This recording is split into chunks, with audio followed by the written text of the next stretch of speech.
আমার বাচ্চা সম্বন্ধে অনেক কমপ্লেইন থাকে। আমার বাচ্চা কথা শোনে না, সারাক্ষণ মোবাইলে থাকে, পড়াশোনা করে না। সায়েন্স বলে যে বাচ্চারা ছোটবেলায় প্রায় 480টা প্রশ্ন করে। তো বাচ্চার প্রশ্নটাকে গুরুত্ব দিতে হবে। বাচ্চা বোঝে যে প্যারেন্ট আমাকে ভ্যালিউ দিচ্ছে, কারণ সে ভ্যালিউ কিন্তু প্যারেন্টের কাছে খোঁজে। একটা প্রশ্ন করতে পারে যে মা, আমি যখন হলাম ছোট ভাইয়া কই ছিল? তো এখন এটাকে উত্তর দেওয়া যায়? তো প্যারেন্টস এম্বারেসড হয়ে একটা বলে দিল। তো আমি কয়েকটা উদাহরণ দেই বাচ্চাদের কিভাবে লালন পালন করব। হযরত ইব্রাহিমের কথা বলি, সে তো মূর্তি বিক্রি করতো, এটা কি সঠিক না? কিন্তু সে সঠিক কিনা সেটা ইভ্যালুয়েট করারও তো সে তখন বুঝতো না। আস্তে আস্তে ইভ্যালুয়েট করতে শিখলো, শিখে সে কোনটা রাইট কোনটা রং, তারপরে গিয়ে বাবাকে সাক্ষী দিল। লাইফে যদি আমি কিছুই না করি তাহলে তার ভুল করতে পারবো না। আমি যদি ঘুমায় থাকি, আমি কাজ করতে গেলেই ভুল হবেই, রাইট? এটার থেকেই আমি শিখবো। আসসালামু আলাইকুম। আমাদের বাচ্চাদের সম্বন্ধে অনেক কমপ্লেইন থাকে। আমার বাচ্চা কথা শোনে না, সারাক্ষণ মোবাইলে থাকে, পড়াশোনা করে না, নানান কমপ্লেইন। আর বাচ্চারাও সারাক্ষণ কমপ্লেইন করতে থাকে। তো অ্যাজ প্যারেন্টস আমরা কি চিন্তা করব? যে আমরা তো চাই বাচ্চা সর্ট আউট হোক। এখন আমার স্ট্র্যাটেজি কি হবে? তো স্ট্র্যাটেজি সেট করার জন্য একটা চিন্তা কিন্তু করা লাগবে যে আমার সন্তানটা কে? আমি যদি বলি যে আমার সন্তান হচ্ছে আশরাফুল মখলুক, মানে আল্লাহর সেরা সৃষ্টি করা একটা জীব। তো আমার প্রশ্ন হচ্ছে যে আমি তাহলে আশরাফুল মখলুককে কিভাবে লালন পালন করে বড় করব? এটাই হচ্ছে আমার প্রবলেম। এটা স্ট্র্যাটেজিটা কি? প্রথমে আমরা একটু দেখি যে বাচ্চারা ছোটবেলায় অনেক প্রশ্ন করে। 4 বছর বয়সে সায়েন্স বলে যে প্রায় 480টা প্রশ্ন করে। তো এই প্রশ্নকে আমরা উত্তর দেই, আমরা কি করি? বিরক্ত হয়ে আস্তে আস্তে ওর প্রশ্ন বন্ধ হয়ে যায়। তো বন্ধ হয়ে গেলে কি হবে? আর প্রশ্নগুলি যদি বন্ধ না করে আমরা আরেকটা স্ট্র্যাটেজি নেই, তাহলে কি হবে? তো বিরক্ত হয়ে প্রশ্ন যদি বন্ধ হয়ে যায়, ওর ব্রেইন ডেভেলপমেন্ট কিন্তু বন্ধ হয়ে যায়। কারণ মানুষ যে ব্রেইনটা দেওয়া হচ্ছে ওটার ব্যবহারই হচ্ছে কোয়েশ্চেনের মাধ্যমে। আর এই যে প্রশ্ন যে করে বাচ্চা, কিন্তু আল্লাহ তাআলা এই প্রশ্নগুলি দিয়ে দেন, কিন্তু ইনস্টিংক্টিভলি বাচ্চা কিন্তু প্রশ্ন করে। মা বাপ বলে না যে এই তুই আমার সন্তান বলে প্রশ্ন করবে না। তো এখন এই প্রশ্নগুলি যদি বন্ধ হয়ে যায়, ওর ব্রেন ব্যবহার বন্ধ, তখন নানান অ্যাক্টিভিটিতে সে ঢুকে যাবে, কারণ সে বিরক্ত হবে লাইফে। তো বিরক্ত না করে আমরা কিভাবে সামলাতে পারি? ফর এক্সাম্পল, সে বেশ জটিল প্রশ্ন করে। একটা প্রশ্ন করতে পারে যে মা, আমি যখন হলাম ছোট ভাইয়া কই ছিল? তো এখন এটাকে উত্তর দেওয়া যায়? তো প্যারেন্টস এম্বারেসড হয়ে একটা বলে দিল, হ্যাঁ। কিন্তু বাচ্চা কিন্তু সেই ইমোশনটা বুঝে যে আমার প্রশ্নটা ঠিক মতো সে উত্তর গুরুত্ব দেয়নি এবং উত্তর দেয়নি। তাহলে কি করা যায়? ওকে যদি ভ্যালিউ দিয়ে আমরা পাল্টা প্রশ্ন করি, আচ্ছা তোমার তো এটা ভালো চিন্তা, তোমার কি মনে হয় যে ভাইয়া কই ছিল? তো তুমি একটু খুঁজে বার করো। তো তখন সে চিন্তা করতে করতে চলে যাবে আর ফেরত আসতে পারে। তখন তাকে আরেকটা পাল্টা প্রশ্ন দেওয়া। প্যারেন্টের কাজ হচ্ছে তার যে চিন্তা শক্তি দিয়েছেন আল্লাহ, মানুষ হিসাবে যে চিন্তা শক্তি দিয়েছেন, সায়েন্স এটাকে বলে 86 বিলিয়ন নিউরনস দিয়েছেন। এই চিন্তা শক্তি, এই বিলিয়ন নিউরন কিভাবে ডেভেলপ হবে? এটা হচ্ছে প্রশ্নর মাধ্যমে। তো যখনই সে আসবে তাকে পাল্টা প্রশ্ন করলে সে আরও প্রশ্ন করবে, তা আরও প্রশ্ন দেব, কিন্তু ব্রেন থেকে উত্তরগুলি আস্তে আস্তে চলে আসবে। আমি উদাহরণ দিই, যারা গবেষক তারা নতুন নতুন জিনিস কোথা থেকে আবিষ্কার করে? তারা কি নীল খেতে যায়, নাকি তার প্যারেন্টসকে জিজ্ঞেস করে? সে তো নিজের ব্রেনকেই প্রশ্ন করে করে সব বার করে, কারণ আল্লাহ তাআলা সব ব্রেনে দিয়ে দিয়েছেন। এটি হচ্ছে আশরাফুল মখলুকের পোটেনশিয়াল, যেটা দায়িত্ব আমরা নিচ্ছি। তো এই দায়িত্বটা পালন করার জন্য আমাকে এই পাল্টা প্রশ্ন ডিসিপ্লিনটা তৈরি করতে হবে। তো আমি কয়েকটা উদাহরণ দেই যে বাচ্চাদের কিভাবে লালন পালন করব। তো একটা হচ্ছে আমার কাজিন, খালা আর কাজিনরা একসাথে থাকতাম আমরা। তো কাজিন ক্লাস 8-এ পড়ে, মেয়ে কাজিন। তো একদিন বিরাট একটা বক্স চকলেটস নিয়ে আসছে স্কুল থেকে, নিয়ে মাকে দিছে। হ্যাঁ, তো মা জিজ্ঞেস করলো কে দিছে? তো বললো এই ছেলেটা দিছে। তো তখন যে খালা খেপে গেল, হ্যাঁ, তো গালাগালি শুরু করে। আর কিন্তু মেয়ের চেহারা থেকে, আমি কি করলাম? এটা তো মাত্র একটা বক্স অফ চকলেট, এটা এনে তো তোমাকেও দিছি, তো আমাকে এত গালাগালি করছো? তো কিছুই বুঝলো না, যে গালাগালি কিচ্ছু বুঝলো না। হ্যাঁ, তো এইভাবে কিন্তু মানুষ করা যাবে না। তো কি করা যাবে? প্রশ্ন, পাল্টা প্রশ্ন। এই যে বক্স অফ চকলেট তুমি নিয়ে নিলা ওই ছেলের কাছ থেকে, এটা কি ঠিক আছে? তখন সে চিন্তা করবে, আচ্ছা এটার মধ্যেও কোনো ব্যাপার থাকতে পারে। তখন সে নিজের একটা উত্তর দিল। তারপরে থালা বলতে পারে যে, ভাই ছেলেদেরা কিন্তু সবসময় সৎ উদ্দেশ্য থাকে না। তোমাকে সাবধান থাকতে হবে। হ্যাঁ? এরকম গিফট নিলে সে তোমার থেকে অন্য অ্যাডভান্টেজ চাইতে পারে। কিন্তু এটা হচ্ছে প্রশ্ন করার পরে সে তার পারসেপশন থেকে বলবে। তো এভাবে তাকে আমি ডেভেলপ করতেছি। তো আশরাফুল মাখলুককে এভাবে ডেভেলপ করতে হবে। এই বকাবকি করে কিন্তু ব্রেইন ডেভেলপ হবে না। এই যে প্রশ্ন বিষয়টা, উত্তরটা কোথা থেকে আসবে? এইটা একটা চিন্তার বিষয়। তো আমরা যদি কোরআন শরীফে যাই, আল্লাহ তাআলা বলছেন, যখন আদমকে সৃষ্টি করলেন, আল্লাহ বলছেন, ইসমা কুল্লাহা। তা ইসম মানেটা কি? ইসম মানে হচ্ছে নাম বা নলেজ বা কনসেপ্টস। তো সব কনসেপ্ট, কুল্লাহা মানে সব কনসেপ্ট আল্লাহ তাআলা মানুষের ব্রেইনে দিয়ে দিয়েছে। তো এখান থেকে কিন্তু ইনফরমেশনটা আসে। তো এটা হচ্ছে প্রত্যেক মানুষের পার্সোনাল গুগলের মতো। সবার একই গুগল। একটা বাচ্চা হোক, বুড়া হোক, হ্যাঁ? সবার একই গুগল। কিন্তু প্রশ্নগুলি ডিফারেন্ট। হ্যাঁ? তো বাচ্চাকে যদি আমি প্রশ্ন করতে শেখাই এবং পাল্টা কোয়েশ্চেন করতে, করতে উত্তরটা কোথা থেকে আসবে? উত্তরটা তার নিজের ব্রেইন থেকে আসবে। হ্যাঁ? তো এই জিনিসটা কিন্তু বুঝতে হবে যে আমরা কিন্তু একটা রোবট না। আমাদের মাথায় সবকিছু আল্লাহ দিয়েছেন। কিন্তু প্রশ্ন করে, করে, করে বার করে। সেইজন্যই ৪ বছরের বাচ্চা এত প্রশ্ন করে। আজকাল হচ্ছে এআই যুগ। আমরা যে কোনো জিনিস করি বাচ্চারা কিন্তু ইনস্ট্যান্টলি কোথায় চলে যায়? এআই চলে যায়। হ্যাঁ? তো ওখানকার উত্তরগুলি সব গ্রহণ করে। তো এখন ইন্টারনেট, এআই কি জিনিস? এখানে হচ্ছে পৃথিবীতে সব যা নলেজ আছে, সব মানুষ যা দিছে ওখানে আছে। কিন্তু মানুষ কি, কি নলেজ দিছে? মানুষ সঠিক নলেজ দিছে এবং প্রচুর বেঠিক নলেজ, বেঠিক ইচ্ছাকৃত ফলস নলেজও দিছে। হ্যাঁ? তো ChatGPT বা যেকোনো এআই টুল কি করবে? এই সব নলেজটাকে নিয়ে এভারেজ করে দেবে। কারণ সে তো জানে না যে কোনটা ঠিক, কোনটা বেঠিক। সব দিয়ে দিবে। তো এখন সেটা যদি পড়ি তাহলে তো আমার বেঠিক জিনিসটা মাথায় চলে আসতেছে। তো এখন বাচ্চা যে এটা করে তাকে আমি কিভাবে রেডি করব? তো তাকে শিখাবো যে ChatGPT এগুলো তো ভালো। কারণ তুমি সব ইন্টারনেট সামারাইজ করে তোমাকে দিচ্ছে। কিন্তু এর আগে তুমি কি খুঁজতে চাও, কি জানতে চাও সেটার একটা প্রশ্ন বানাবা। হ্যাঁ? প্রশ্ন বানিয়ে তুমি নিজের ব্রেইন থেকে আগে এটা গেস করবা, অনুমান করবা যে কি হতে পারে। হ্যাঁ? সেটা আলাপ করে নিয়ে তারপরে যাবা। এখন তুমি যদি প্রশ্ন উত্তর সাথে ম্যাচ করো, ওখানে যা আছে এবং তোমার গেসের সাথে, তখন তুমি আস্তে, আস্তে কোনটা সত্য সেটা ইভ্যালুয়েট করতে শিখবা। বিকজ আমাদের জার্নিটা হচ্ছে সত্য ইভ্যালুয়েট করা। হুম? তো সত্যটা ইভ্যালুয়েট কিভাবে করে?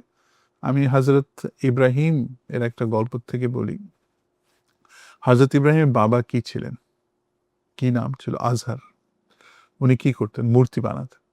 আর উনার ২ ছেলে মূর্তি বানাতে সাহায্য করত। আর তারা মূর্তি সেলসম্যান ছিল কিন্তু। তারা বাজারে মূর্তি নিয়ে বলত যে, এই মূর্তি হচ্ছে বাচ্চার জন্য, এই মূর্তি হচ্ছে ওয়েলথ এর জন্য। তো এই যে সেলস পিচ যেভাবে সেলসম্যানরা করে সেটাই করত। কারণ বাবা বলে দিছিল। তো এখন একদিন হযরত ইব্রাহিমের মাথায় একটা প্রশ্ন আসলো, আরে এটা তো আমি বাবাকে নিজে হেল্প করলাম এটা বানাতে। আর আমি নিজে বলতেছি এটাকে পূজা কর। এটা কি হয়? এটা কি ঠিক আছে? ও তো কিছু পারে না। কারণ আমি নিজে বানাইছি তো। তো এরকম করে সে পুরো জিনিসটা সাজালো মাথায়। সাজিয়ে ১ম এ কি করলো?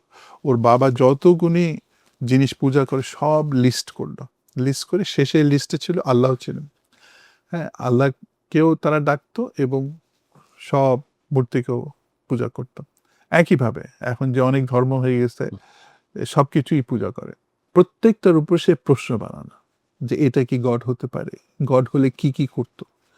এটা কি গড হতে পারে? কি, কি করত? তো প্রত্যেকটার উপর প্রশ্ন বানিয়ে সে প্রত্যেকটা এলিমিনেট করলো। এলিমিনেট করে ফাইনালি আল্লাহ আসলেন। তখন আল্লাহকে দেখতে পাচ্ছে না। তো চিন্তা করলো তাহলে আল্লাহ কোথায়? এই বাকি জিনিসের সাথে সম্পর্ক কি?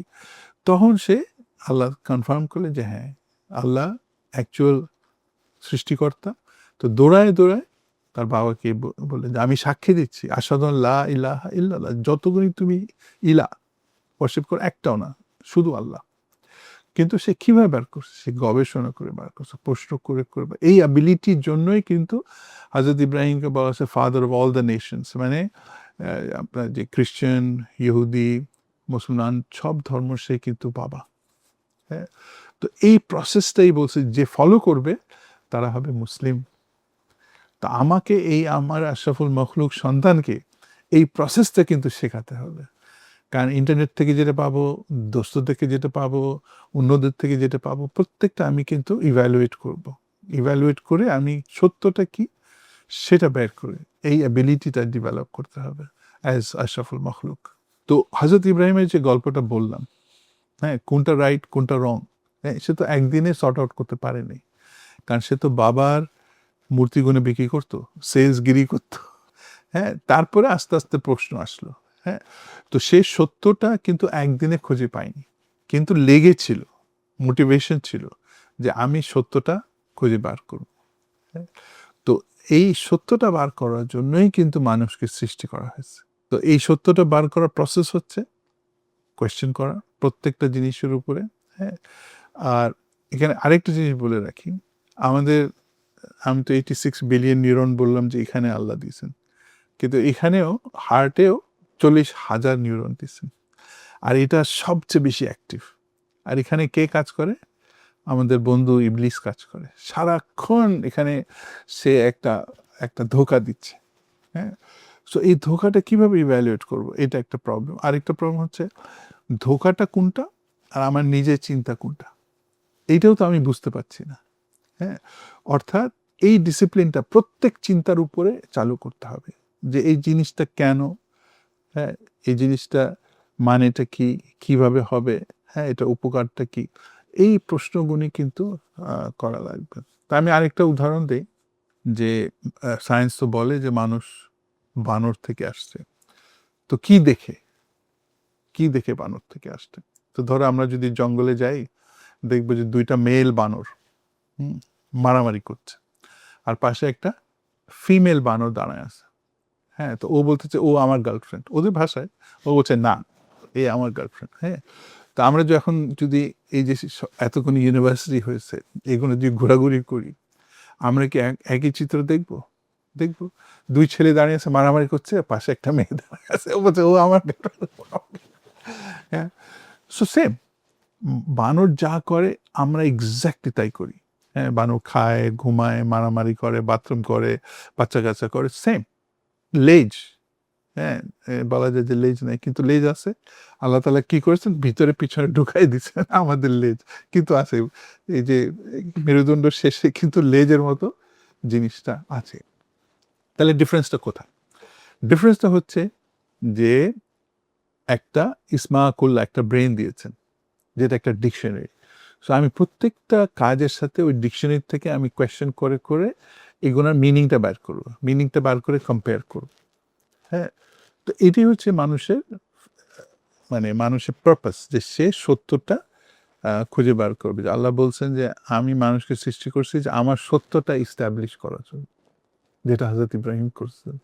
সো আমি এই অসত্য গুণে কিন্তু আল্লাহ তাআলা সৃষ্টি করেছে, এটা কিন্তু বুঝতে হবে। আর আমার কাজ হচ্ছে সব অসত্য আর সত্যর উপরে প্রশ্ন করে এই ডিসিপ্লিনটা ডেভেলপ করা, যে আমি প্রত্যেকটা জিনিস প্রশ্ন করতো। ওই যে দুই ছেলে মারামারি করছে, ওরা যদি নিজের ব্রেনটা ইউজ করতো, হ্যাঁ, যে মারামারি করে কি হবে, বা আমি আউটপুট কি চাচ্ছি, এভাবে আউটপুট কি পাবো, অন্য কিছু করে কি আউটপুট পেতে পারি, নানান প্রশ্ন করে সে কিন্তু সলভ করতে পারে। আর এইটাই কিন্তু হযরত আদমের বেলায় বলা হয়। আল্লাহ তাআলা কোরআন শরীফে বলেন যে, ইংলিশে বলেন যে he had no resolve. Resolve মানে এটা কি? যে এটা সত্য জানার ইচ্ছাটা ছিল না। মানে ইবলিস যখন তার কানে কানে কান পুড়ালো, হ্যাঁ, তো তখন সে কিন্তু যদি ইচ্ছা হতো যে আমি এটা সত্যটা জানতে চাই, তাহলে সে প্রশ্ন করতো। ইবলিসকেও প্রশ্ন করতে পারতো যে ভাই ইবলিস, তুমি বেশি জানো না আল্লাহ বেশি জানে? কে বেশি জানে বলো? হ্যাঁ, সে তো সৃষ্টি করছে আর তুমি বলছো আমাকে বঞ্চিত করার জন্য সৃষ্টি বঞ্চিত করবেন। তাহলে বঞ্চিত যদি করতেই হতো তাহলে আমাকে সৃষ্টি করার দরকারটা কি ছিল? নানান প্রশ্ন করে কিন্তু এটা করেনি বলেই আল্লাহ তাআলা এই পৃথিবীতে পাঠাইছেন যে তোমরা এই প্রশ্ন করতে শিখো, সত্যটা বের করো এবং তুমি যা চাও সেটি হবে আখিরাতে। আমরা যে চিন্তা করি যে আমার সন্তান ঠিকমতো বড় হবে এবং বড় হয়ে যাচ্ছে, হ্যাঁ, বিয়ের বয়স চলে আসতেছে, ওখানে অনেক গন্ডগোল হয় যে কাকে বিয়ে করব। আর আজকাল তো মা-বাপ বেছে দিলে ওটা তো গ্রহণ করেই না।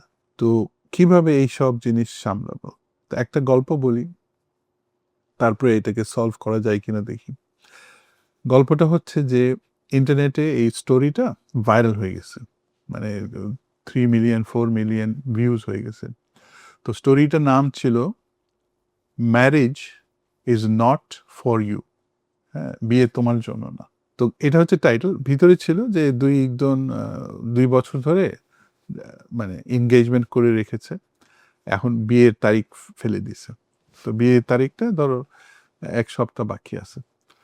তো যত কাছাচ্ছে ওই ছেলেটা তত ঘাবড়াচ্ছে যে বিয়ে করে কি হবে?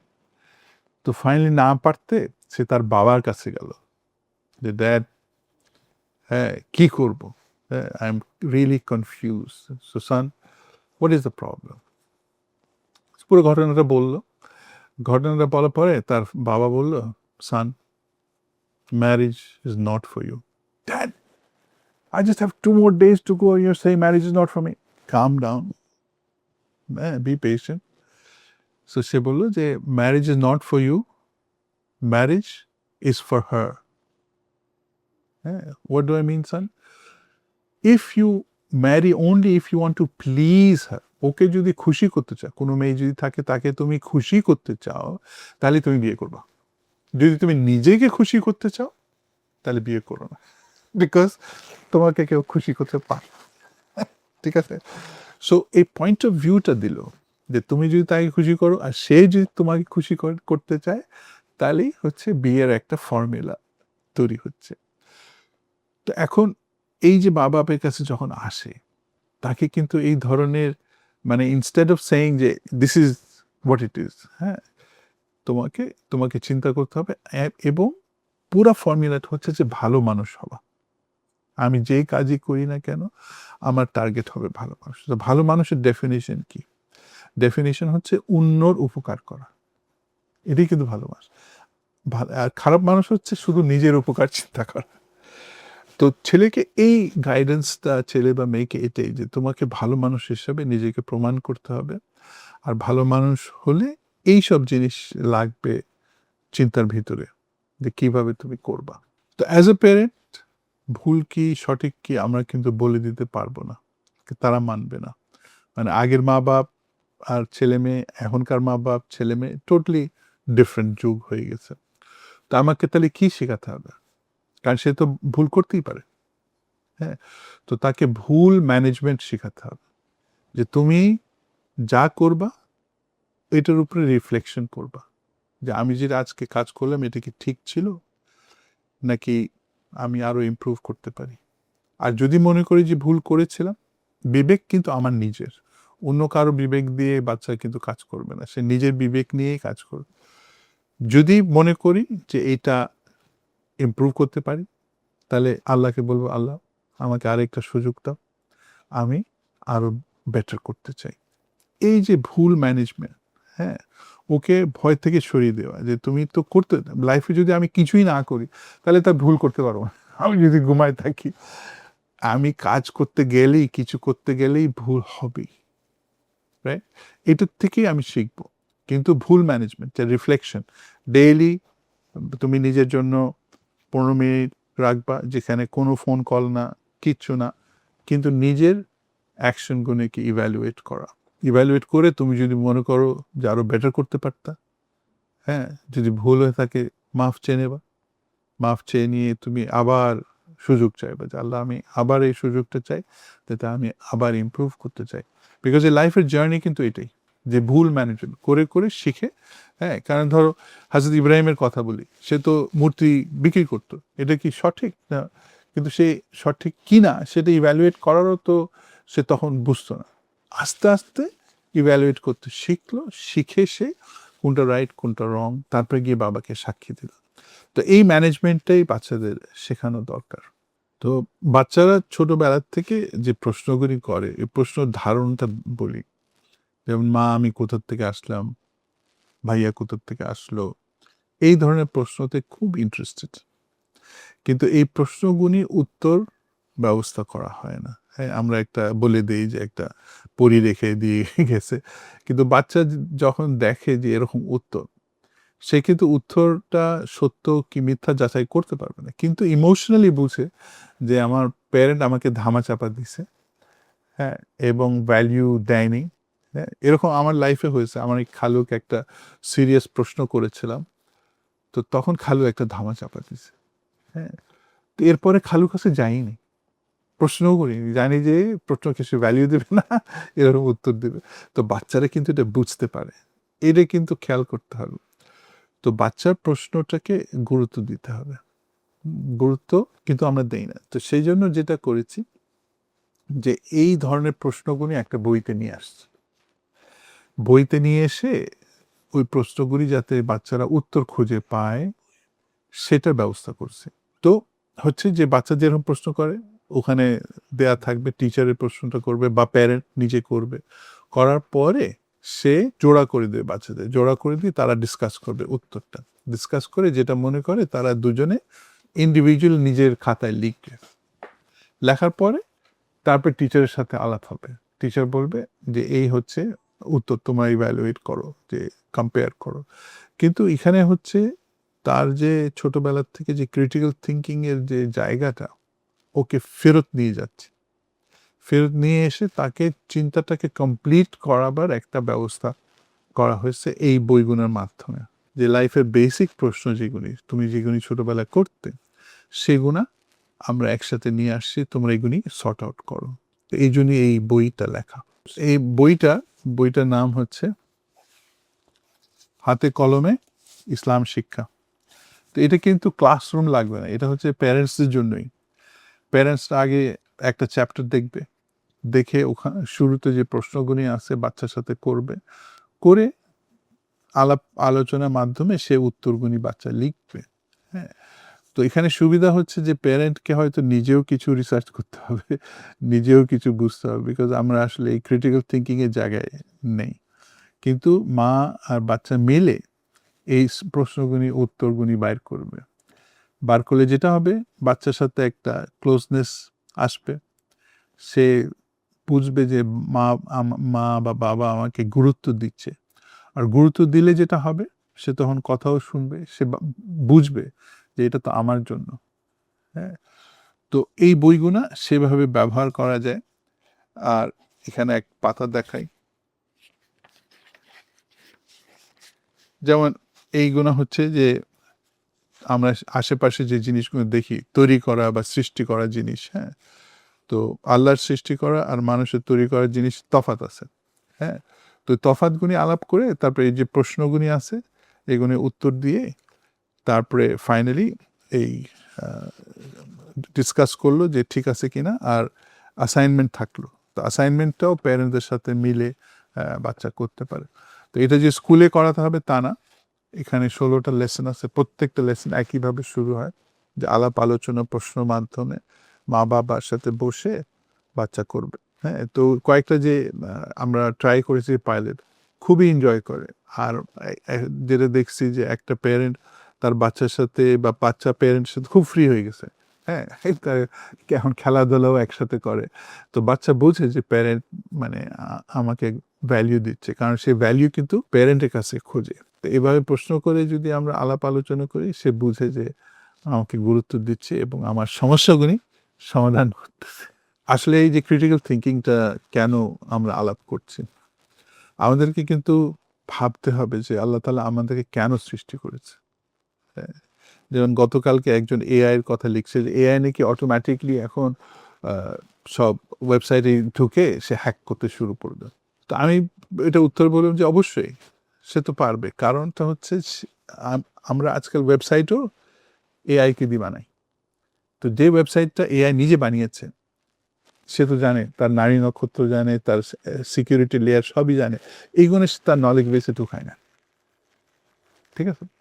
তো তার জন্য হ্যাক করা কোনো সমস্যা না, কিন্তু এআইকে তো আগে একটা কমান্ড দিতে হবে যে তুমি এটা করো। সে নিজের থেকে কিন্তু কমান্ড নিজেকে দিতে পারে না। হ্যাঁ, এটা আমি বুঝাতে পারতেছি কিনা যে ধরো আমরা যে এখন মানুষ, হ্যাঁ, আমি কি নিজেকে সৃষ্টি করতে পারতাম? কারণ আমি তো ছিলাম না। হ্যাঁ, তো যে সৃষ্টি না, যে জিনিসটা চালু না, কম্পিউটার চালু না, ওটা তো বাটনটা না টিপলে, ওটা সব অ্যাবিলিটি আছে, বাটনটা না টিপলে সে কি কাজ করতে হবে? সিমিলারলি আমরা যে হলাম, হ্যাঁ, এইটা আমরা নিজেকে সৃষ্টি করিনি, কেউ সৃষ্টি করছে। তো কেন সৃষ্টি করছে বলে দিছে, আল্লাহ বলছে আমার প্রতিনিধি সৃষ্টি করছে। তো প্রতিনিধিটা কি এবং আল্লাহর প্রতিনিধি কেন প্রয়োজন, এটা কিন্তু চিন্তা করতে হবে। তা এটা আমি নিজের জন্য একটা সলভ করেছি, তা আপনাদের সাথে শেয়ার করতে পারি, আপনারা নিজেরা ইভ্যালুয়েট করবেন। তো আমার যেটা ধারণা, এটা হচ্ছে কিয়ামতের দিন আমাদের পাশ করতে হবে। তো কে পাশ করবে? যে প্রতিনিধি হিসাবে যোগ্য, সে পাশ করবে। হ্যাঁ, যখন আল্লাহ বলছেন প্রতিনিধি হিসাবে সৃষ্টি করছি এবং কিয়ামতের দিন আছে, তো কি ভ্যালিড হবে যে তুমি প্রতিনিধি হিসেবে যোগ্য কিনা। হ্যাঁ, এটা মালয়েশিয়ান এক কোচ, বাঙালি কোচ, সে গেছিলাম, সে বললো প্রত্যেক কর্পোরেট পার্টিসিপেন্ট, তার প্রত্যেক পার্টিসিপেন্টকে সে জিজ্ঞেস করে যে তোমার লাইফের গোল কি। তো একটা পার্টিসিপেন্ট বললো যে আমার লাইফ গোল হচ্ছে to pass the day of judgement. তো সে নিজে আকাশ থেকে পড়লো, তাই তো আমারও তো এই চিন্তা হওয়ার কথা। তো কে পাস করবে?